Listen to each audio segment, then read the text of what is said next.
আলোচিত পর্বতারোহী বাবর আলী দেশে ফিরেছেন, আর সাথে নিয়ে এসেছেন বাংলাদেশ থেকে প্রথমবার একই অভিযানে হিমালয়ের দুটি ৮,০০০ মিটার উচ্চতার পর্বতশৃঙ্গ জয়ের কীর্তি। বুধবার দুঃসাহসী অভিযানের সেই গল্প বাবর শোনালেন চট্টগ্রাম নগরীর আলিয়স প্রসেস দ্য চট্টগ্রাম মিলনায়তনে অনুষ্ঠিত সংবাদ সম্মেলন এবং পতাকা প্রত্যর্পণ অনুষ্ঠানে। চট্টগ্রামের হালদাপাড়ের সন্তান চিকিৎসক বাবর আলী গত ১৯ মে পৃথিবীর শীর্ষ পর্বত এভারেস্ট এবং ২১ মে চতুর্থ শীর্ষ পর্বত লোৎসে আরোহণ করে উড়িয়েছেন লাল সবুজের পতাকা। এভারেস্ট শীর্ষে প্রায় ১.৫ ঘন্টার মতো অবস্থান করেছেন। এভারেস্ট ও লোৎসে শিখর হতে নিচের পৃথিবীর দৃশ্য এই জীবদ্দশায় ভুলে যাওয়া সম্ভব নয় বলে জানান বাবর আলী। যারাই মাউন্টেনিয়ারিং করে সবার একটা সুপ্ত ইচ্ছা থাকে যে পৃথিবীর সর্বোচ্চ স্থান থেকে বাকি দুনিয়া দেখার। তো মানে আমি খুবই গর্বিত, একই সাথে আমি খুবই লাকি এনাফ যে আমার সেই সুযোগটা হয়েছে। এভারেস্ট থেকে আমি যে দৃশ্য দেখেছি এর মধ্যে তিব্বত সাইডের দৃশ্যটা সবচেয়ে বেশি সুন্দর। এত সুন্দর তিব্বত সাইড, চায়না যে তিব্বত যে আছে, তিব্বত মানে অসম্ভব সুন্দর এটা। এবং আমি আসলে অনেকক্ষণ মোহিত হয়ে পড়েছিলাম, অলমোস্ট ১ ঘন্টা ১০ মিনিট আমি এভারেস্টের চূড়াতে ছিলাম আর কি, যে চারপাশ দেখছিলাম, যে এই মোমেন্ট তো আর জীবনে আসবে না। নেমে আসার সময় এক আহত পর্বতারোহীর জন্য সৃষ্ট মানব জটে প্রায় ১.৫ ঘন্টা আটকে ছিলেন। ওই সময় সেই উন্মুক্ত এলাকায় শুরু হয় তুষার ঝড়।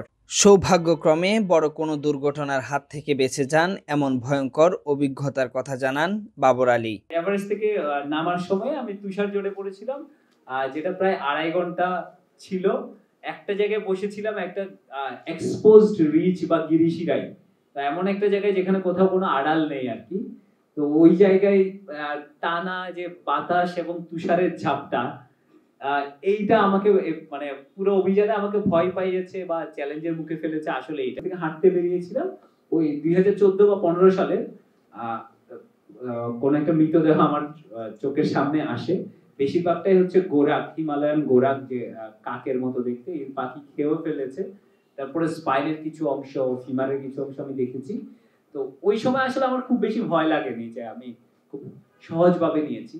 আরেকটা ইয়েতে দেখেছি হচ্ছে শেষটা রিজে দেখেছি। রিচ বলতে একদম এভারেস্টের সামিটের আগে এমন একটা মৃতদেহ ছিল যে একদম বসে আছে, এবং তার ইকুইপমেন্ট দেখেও বোঝা যাচ্ছে যে খুব পুরনো মৃতদেহ নয় আর কি। যে ইকুইপমেন্টস গুলা পরা ছিল একদমই নতুন, ক্রাম্পন্স যে বুটস গুলা একদমই নতুন আর কি। এবং এরপরেও হচ্ছে আমি যেদিন সামিট করেছি সেদিনও ২ জন মারা গিয়েছে। এই ২-১ দিন পরেও বেশ কিছু দুর্ঘটনা হয়েছে। তো আমার ক্ষেত্রে পর্বতে হচ্ছে আবহাওয়াটা খুব ইম্পর্টেন্ট, আমি এটাকে খুব আমলে দিয়েছি।